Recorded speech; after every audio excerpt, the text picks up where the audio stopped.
Welcome to the NCAA Wrestling Weight Management Program presentation. This video contains both new information and provides important reminders on how to effectively execute NCAA required weight certifications. In addition to the requirement of viewing this presentation, medical personnel should read Chapter 8 of the 2023-25 Wrestling Rules Book and study the weight management packet sent to your institution. Reviewing the weight management rules and procedural guidelines will ensure you have the information and skills necessary to conduct accurate weight certifications. The NCAA Weight Management Program rules, processes, and procedures were developed in the late 1990s in response to the unfortunate deaths of several student athletes. Since its implementation, these processes and other associated wrestling rules have brought a dramatic change in the practices related to weight loss and the selection of the most appropriate competition weight classification for NCAA wrestlers. The most important individuals in the NCAA weight management program are the head coach and the athletic trainer. It is imperative that both individuals educate team members on the importance of the weight certification process and how it will help them to select the most appropriate weight class for the upcoming season. 2022-23 Weight Management Violations Review. To educate coaches and medical personnel on common weight management violations, the Rules Committee annually shares violations from the previous season. During the previous season, a Division I wrestler and institution were sanctioned for a wrestler illegally competing in 2 weight classifications. An event host was given a private reprimand and placed on 1-year playing rules probation for not adhering to weight management rules. A Division III head coach was issued a 1-match suspension and their team placed on 1-year probation for failing to ensure that all members of their team and staff were aware of the NCAA wrestling rules related to Rule 9 and medical examinations. A Division III head coach was given a private reprimand and their wrestlers' matches changed to loss by disqualification for competing at a non-allowable weight classification. A Division III head coach was suspended for 8 dates of competition for facilitating team member usage of an illegal hotbox during the competition season. This same institution was given a private reprimand and placed on a 1-year playing rules probation. Who must certify? Per Rule 8.2.1, any wrestler whose name appears on an institutional roster must have a weight certification completed by qualified medical personnel that adheres to all NCAA weight management program rules and procedures. Wrestlers transferring at mid-year from non-NCAA institutions to an NCAA institution must complete the certification process at the NCAA school. Wrestlers transferring mid-year from an NCAA school to another NCAA school will not be recertified, and the existing certification must be transferred to the new school. To request a transfer of a wrestler's certification data, medical personnel must submit a track wrestling ticket that is reviewed by the NCAA Weight Management Liaison. When the Weight Management Liaison approves the request, track wrestling will transfer the data to the new school. Timelines. The rules state that wrestlers that are on a preseason roster may have a weight certification completed no sooner than September 1st. Wrestlers are also allowed to attend practice sessions with no certification on file. However, in order to continue practicing and compete, each wrestler must have a certification completed before the first date of allowable competition, which is November 1st. Because the weight certification can sometimes be executed very close to the first date of allowable competition, it is important to closely monitor each wrestler's projected weight loss descent plan when establishing your certification dates. Please remember, competing at a weight classification earlier than what is prescribed on the weight loss descent plan is a rules violation per the NCAA Wrestling Rules Book and must be reported to the weight management liaison. Wrestlers added to the roster after November 1st must have a weight certification performed prior to their first competition. Wrestlers who are injured or not sufficiently rehabilitated prior to November 1st may certify when released by the institutional medical personnel. As a final reminder, in all cases and regardless of when the certification is performed, wrestlers must always adhere to the 1.5% weight loss descent rule for descending down to their desired competition weight class. The assessor. The assessor is defined as the qualified medical personnel at each institution that is assigned to execute the NCAA Wrestling Weight Management Certification Program. It is critical that the assessor stay in constant contact with the head coach throughout the certification period. As the assessor, you should communicate with the head coach to develop a certification schedule that works within the facility limitations and considering the wrestler's scheduling conflicts.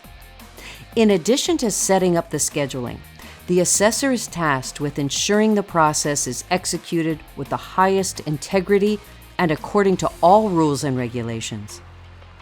Any violations by either wrestlers or coaches regarding adherence to the weight certification rules and protocols must be immediately directed to the Wrestling Rules Committee Liaison at 317-917-6222.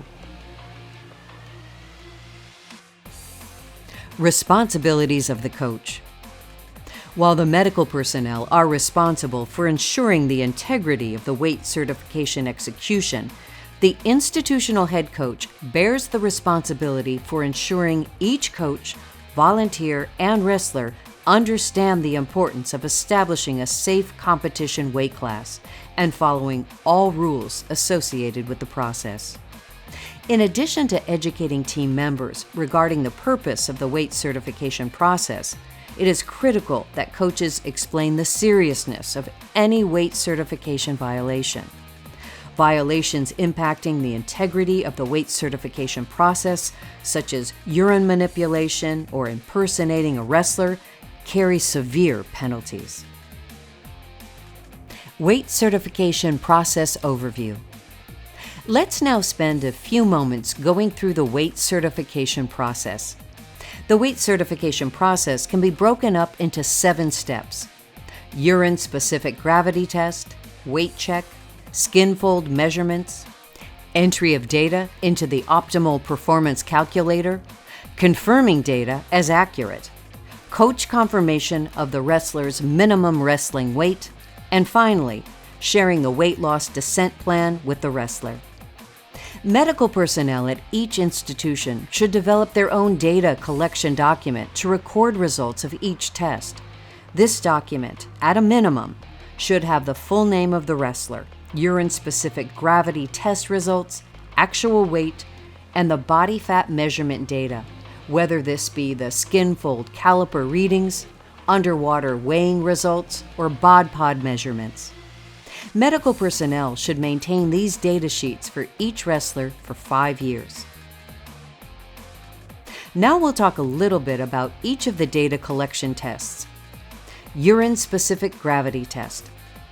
The urine-specific gravity test is a very important component of the weight certification program.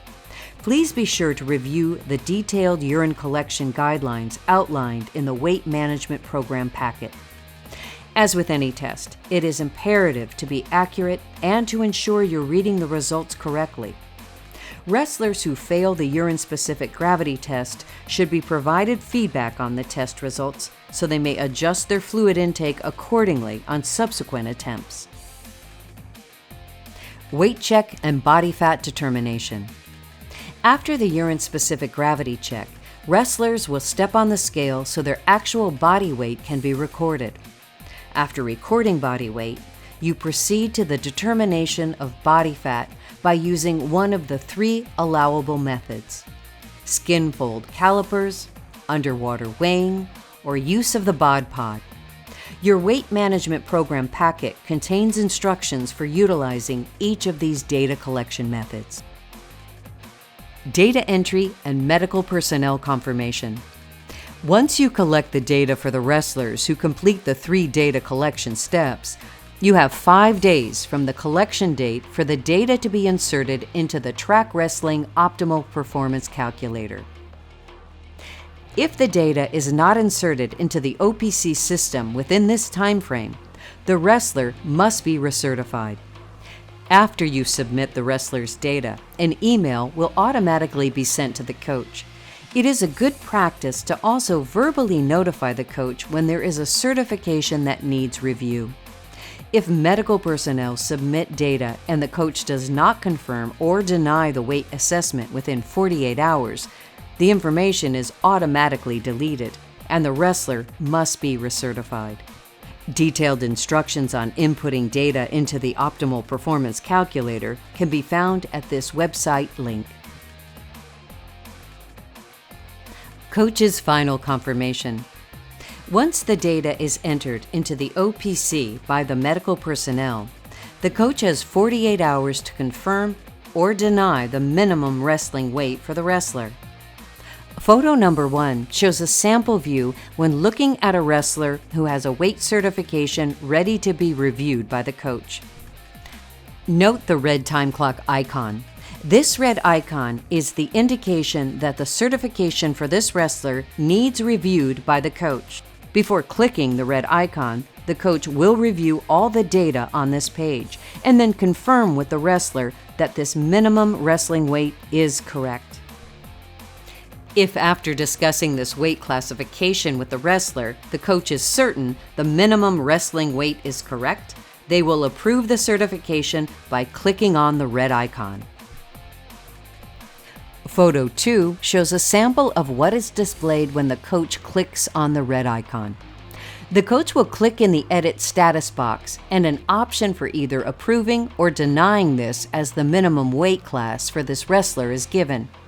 In this example, the coach approves this weight class as the minimum wrestling weight and clicks Next. Once the coach clicks Next, a dialog box opens, photo number 3, asking the coach to confirm the wrestler's last name and again confirm the minimum wrestling weight class for this wrestler is correct. The coach types this information into the dialog box and clicks Next.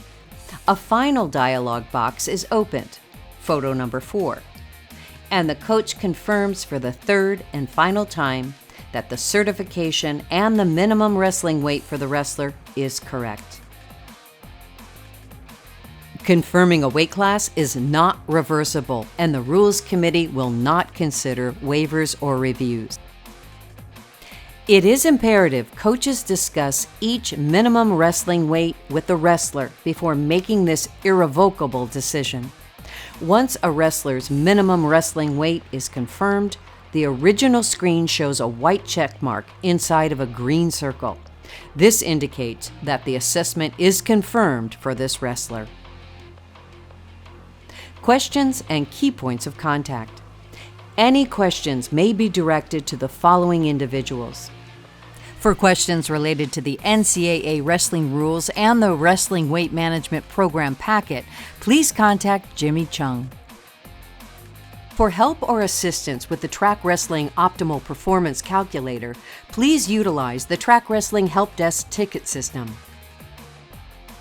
For questions related to the execution of the weight certification procedures, contact Jim Thornton. Mr. Thornton can also assist in questions throughout the season related to medical examinations and skin infection questions.